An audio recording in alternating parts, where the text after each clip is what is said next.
मोदी ने 24 का नगारा भी बजा दिया, जीत का नारा भी दे दिया। आप निश्चिंत रहिए, आपका एक बेटा दिल्ली में बैठा है।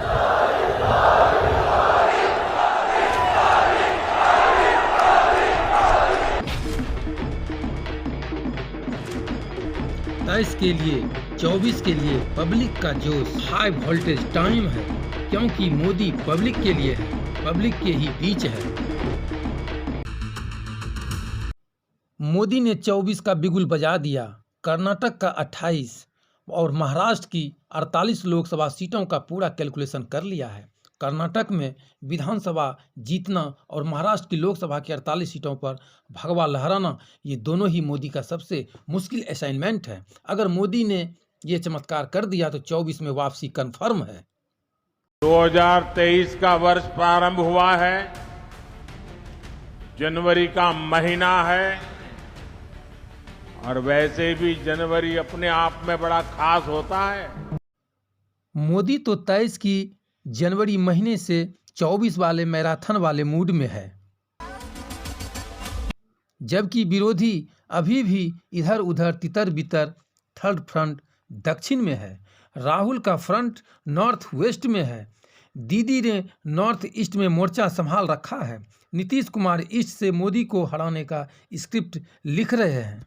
सब अपने अपने कैंप में बैठकर मोदी को हराना चाहते हैं, मोदी को दिल्ली से भगाना चाहते हैं। तनाव का माहौल पैदा कर दिया, हिंसा का माहौल है, संकट हमारे सामने, लोकतंत्र को खतरा है, संविधान की धज्जियां उड़ाई जा रही है।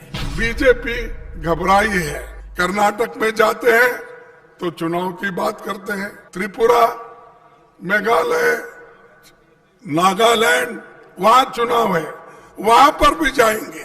चुनाव कैसे जीतना, इसी के ऊपर उनका ज्यादा ध्यान है। वो बोलते, देखिए मोदी जी को खरगे जी ने रावण बोला, मोदी जी को फलाना बोला। तो क्या प्रधानमंत्री मोदी खुद ही कुर्सी छोड़ देंगे? मोदी के विरोधी तो ऐसा ही चाहते हैं, मगर यह मोदी के दुश्मनों का सपना साकार हो सकेगा? और सबसे बड़ी बात, विरोधी ऐसा क्यों सोच रहे हैं? से उसके पक्ष में जब हमारे सांसद अश्विनी चौबे जी बक्सर में बैठे, इन पर हमला कराना और किसान के खाद का मामला हो, धान क्रय का मामला हो, दाखिल खारिज का मामला हो, उसको मिल रहे अनुदान में भ्रष्टाचार का मामला हो, सब आवाज को लाठी से दबाता है। बेरोजगार नौजवानों की आवाज को लाठी से दबाता है। ये लाठी गोली की सरकार समाधान के लिए नहीं, व्यवधान के लिए मुद्दों से आमने सामने का सवाल नहीं है। हर राज्यों की परिस्थितियां अलग होती हैं और इस सारे चीजों पर तो हमारे पार्टी के नेतृत्व को फैसला करना है। आने वाले समय में 3 प्रदेशों में चुनाव होने वाले हैं, वहां भी हमारी पार्टी मजबूती के साथ चुनाव लड़ेगी।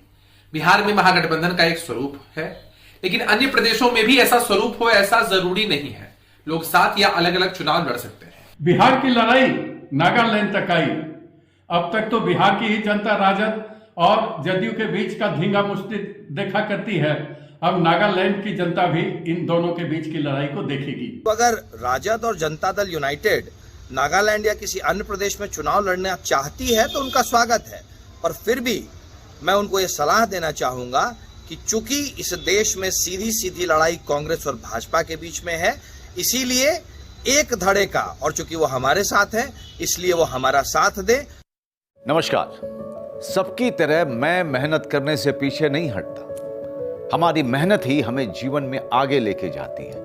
पर कई बीमारियां ऐसी हैं जो हमारे कदम को जिंदगी भर के लिए रोक देती हैं। भारत में सालाना हजारों लोग हाथी पांव नाम की बीमारी की चपेट में आकर जीवन भर के लिए अपाहिज हो जाते हैं। मलेरिया की तरह ही हाथी पांव एक मच्छर के काटने से फैलता है, और ये याद रखिए कि हाथी पांव का कोई इलाज नहीं है। गांव, शहर, अमीर, गरीब, हर जात और धर्म की रेखा पार कर किसी को भी अपनी जकड़ में ले सकता है हाथी पांव।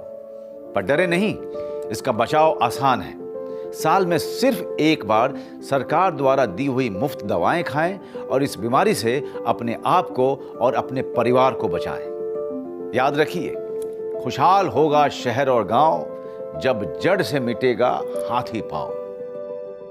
स्वास्थ्य विभाग बिहार सरकार द्वारा जनहित में जारी।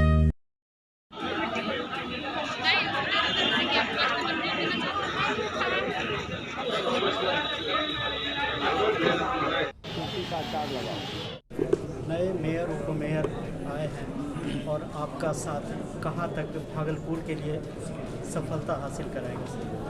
आज देखिए, आप लोग जान रहे हैं चुनाव के बाद जो शपथ का कार्यक्रम था, शपथ कार्यक्रम संपन्न होने के पश्चात आज महापौर महोदया द्वारा और उप महापौर उनका जो है यहाँ पर ऑफिस का भ्रमण भी किया गया और सभी पार्षदों का भी एक जो है वो गैदरिंग है, यहाँ पर गेट टुगेदर है, लोग एक दूसरे से जो है अपना परिचय भी दे रहे हैं। तो ये शुरुआत है और हम लोगों को जो आगे का हम लोगों की जो उसकी वो रहेगी रूपरेखा, वो यही रहेगी कि सभी लोगों का बैठक होगा, बैठकों में सभी का सुझाव लिया जाएगा। स्पेशली जैसा अभी आपने सुना कि हर पार्षद का कुछ ना कुछ कहना है। शुरू करेंगे। आज काम कहाँ करेंगे, आज तो बस इंट्रोडक्शन था। हम लोग एक दूसरे का परिचय लिए और एक दूसरे के बारे में जाने।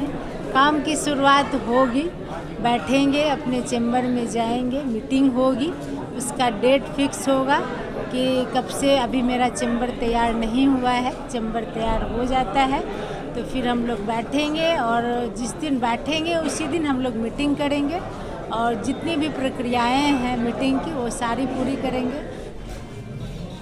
मैं माननीय महापौर महोदया डॉक्टर वसुंधरा लाल जी का जो पहली बार जनता के द्वारा महापौर चुनी गई हैं और सौभाग्य डॉक्टर वसुंधरा लाल जी को प्राप्त हुआ, तो मैं सदन की तालियों की गड़गड़ाहट के माध्यम से मैं उनका बहुत बहुत स्वागत और अभिनंदन करती हूँ।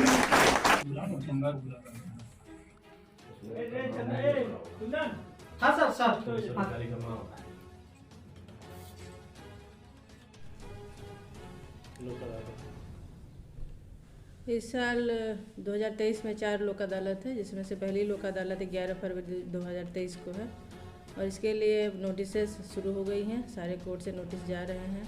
Pre litigation, post litigation cases सब में नोटिस जा रहा है और ज़्यादा से ज़्यादा डिस्पोजल हो, यही उम्मीद करती हूँ।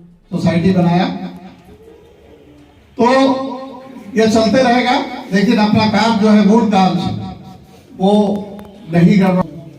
एक तो हम लोग माता पिता जो पेरेंट्स हैं।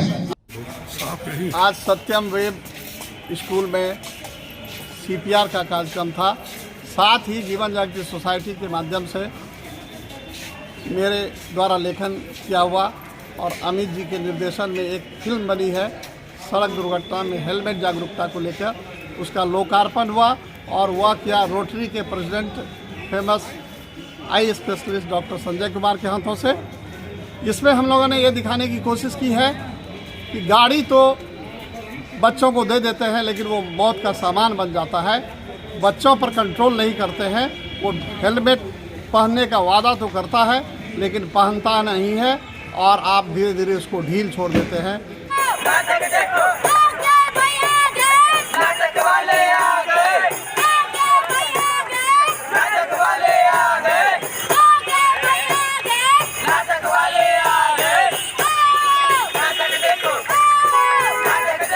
राज्य में सड़क सुरक्षा सप्ताह जैसे कि मालूम है 11 तारीख से चल रही है, आज लास्ट दिन है।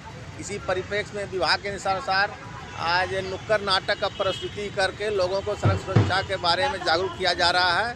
साथ में हेलमेट का भी जांच हम लोग के द्वारा किया गया है। करीब हम लोग बाईपास TOM पर 12 गाड़ी को फाइन किए हेलमेट मामले में और उसके बाद यहाँ मनाली में भी करीब 4 गाड़ी को अभी फाइन किया गया है। ऐसा नहीं होता है।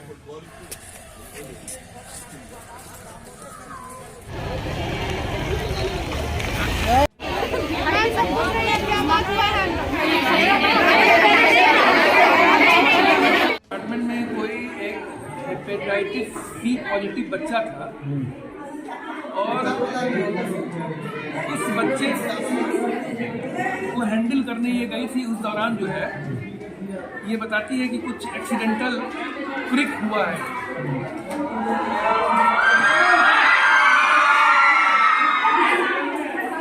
हेपेटाइटिस C क्या चीज़ है, हेपेटाइटिस B क्या चीज़ है, इसकी जानकारी इन लोगों को नहीं है। उसको समझने के पहले मालूम होता है कि इसको कहीं से गुमराह हो गए ये लोग इकट्ठे, इतने लोग आके वैक्सीन की डिमांड करने लगे। हेपेटाइटिस C सबसे पहली बात है कि इसका कोई एंटीबॉडी नहीं पड़ता है। ये ICCC का है।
इधर से